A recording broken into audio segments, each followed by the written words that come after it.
Mélie et Mélo, on se retrouve aujourd'hui pour une nouvelle comparaison qui va être très courte, puisqu'on va vous parler d'un roman très court aussi. Et il s'agit du Chant de Lune de Koshka chez Flammarion Jeunesse. Déjà la couverture est très belle, magnifique. Et moi je l'avais acheté parce que la maison d'édition en avait parlé comme quoi il y avait des dessins magnifiques et tout. Et je me dis bon bah vu la couverture, s'il y a des dessins à l'intérieur ça va être waouh. Et voilà, on va peut-être commencer par ça du coup. Ouais. Les dessins à l'intérieur n'ont rien à voir avec la couverture, c'est pas le même illustrateur, illustratrice. En fait, j'essaie de vous retrouver un petit dessin de scarabée. Oh, tiens, des mouches, c'est très parlant ça, des mouches, voilà.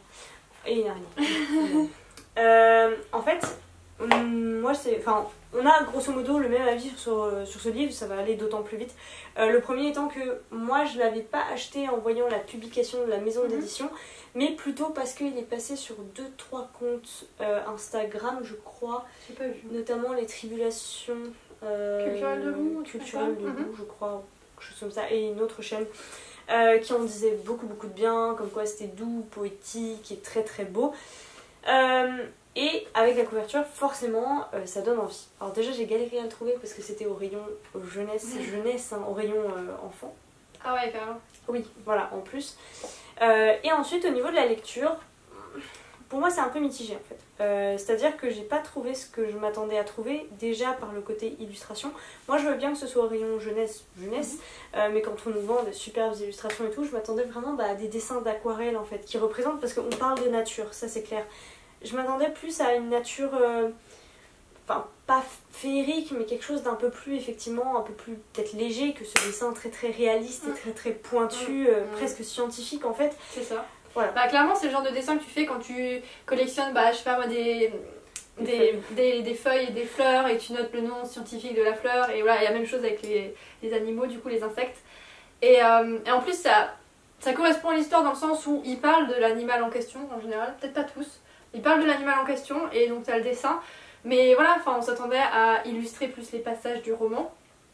Et surtout moi je m'attendais à quelque chose dans le style de cette magnifique couverture, dans tous les cas c'était pas rempli. Par contre moi pour la partie histoire, pour tout le reste, je suis peut-être un peu plus emballée que Mélie quand même si on a le même avis globalement.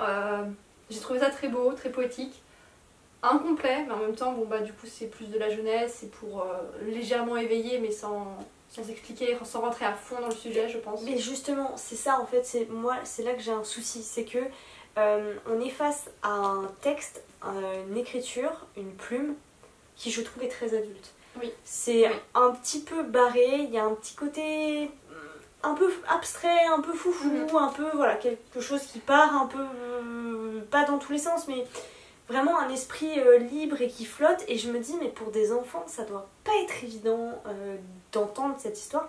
Le fond c'est clair que c'est pour les enfants. L'acceptation de la différence, la découverte de la différence, être à l'écoute, respecter les autres, là-dessus il n'y a pas de souci. Mais effectivement c'est porté par une plume qui je trouve est beaucoup plus à destination des adultes. Et du coup oui, je suis totalement d'accord. Et d'ailleurs, on vous a pas précisé, du coup, en fait, ça va être l'histoire d'un botaniste passionné qui va, donc plutôt un homme assez âgé, qui va rencontrer une petite fille autiste et de toute sa classe en fait. Ouais. Voilà, et donc du coup, on va découvrir un peu. On va pas tellement découvrir l'autisme au final, vu que ça rentre pas énormément dans les détails, c'est pas hyper complet. Mais voilà, ça va être l'évolution de cette petite fille et ses camarades de classe lui expliquer sa différence, pourquoi est-ce qu'elle réagit pas pareil et tout ça, et voilà. Je dirais que c'est un éveil sur la question de l'autisme, mais qui est pas... c'est pas ce que j'y cherchais. Enfin voilà, je sais pas, c'est pas ce à quoi je m'attendais en fait. Je sais pas pourquoi j'essaie de vous expliquer ça avec d'autres mots que c'est pas ce à quoi je m'attendais. Donc d'une certaine façon il y a une petite déception, et en même temps le fait qu'on me dise que ce soit pour de la jeunesse alors que la plume est très adulte, voilà, pour moi ça a pas marché. Moi pour le coup je m'attendais à rien de particulier, vu que de toute façon je m'attendais pas à ce que ce roman m'explique ce que c'est avec l'autisme et tout, vu que j'ai déjà lu d'autres BD, d'autres romans sur le sujet, et enfin voilà, j'avais pas besoin de plus d'explications. Mais clairement vu que c'était très mis en avant, je m'attendais quand même à ce que ce soit plus détaillé.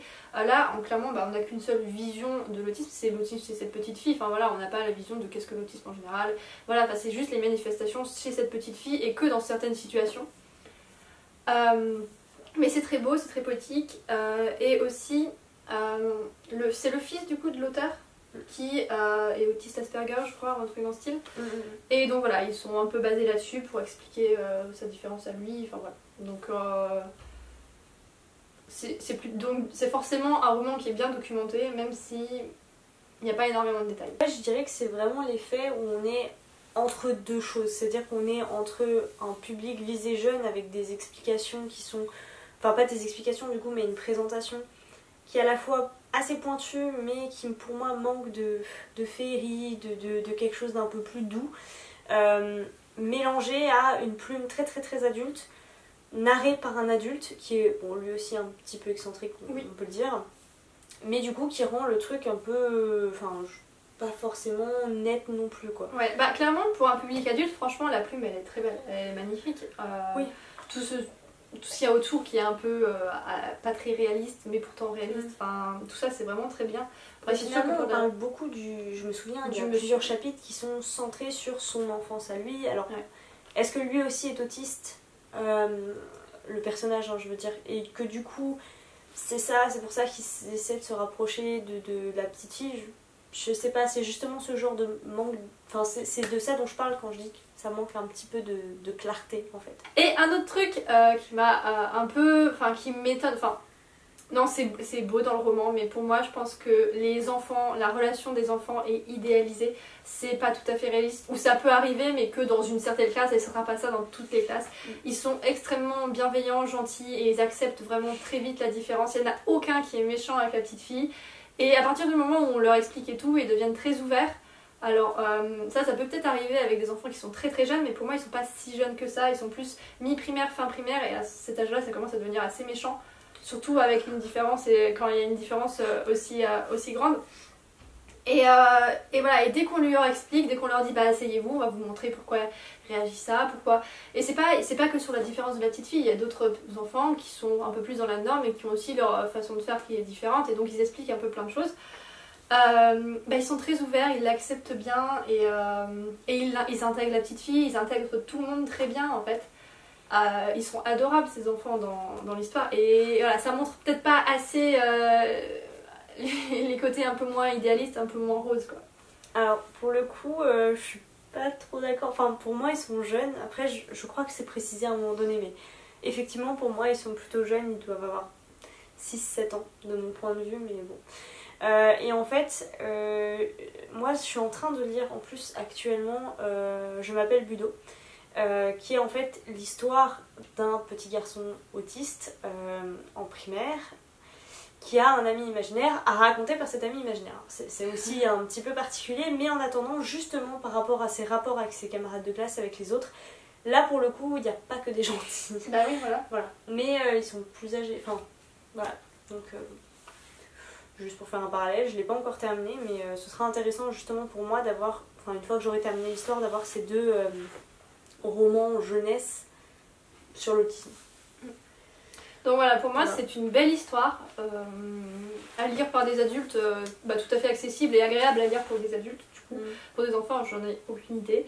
Mais un peu trop idéaliste, très légère et très belle à lire. Et par contre, faut pas l'acheter pour les dessins. Enfin, ils sont beaux et tout, mais les dessins, c'est pas les dessins auxquels on s'attend quand on voit la couverture en tout cas. Mais je le conseille quand même. Hein. C'est très mignon, bien sûr. De mon côté un petit peu moins convaincue, je voulais me faire plus emporter, quelque chose de plus féerique, plus pour les enfants, plus sous l'aspect peut-être conte que j'ai pas eu, mais c'est vrai que ça reste intéressant et beau.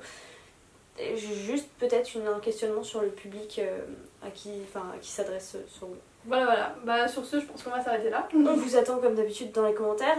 Si vous avez lu ce livre, ou si vous avez hésité à le lire, ou si vous l'avez dans votre pile à lire, venez nous dire en commentaire qu'est-ce qui vous a inspiré pour l'acheter, si vous l'avez lu, est-ce que ça vous a plu, qu'est-ce que vous en avez pensé.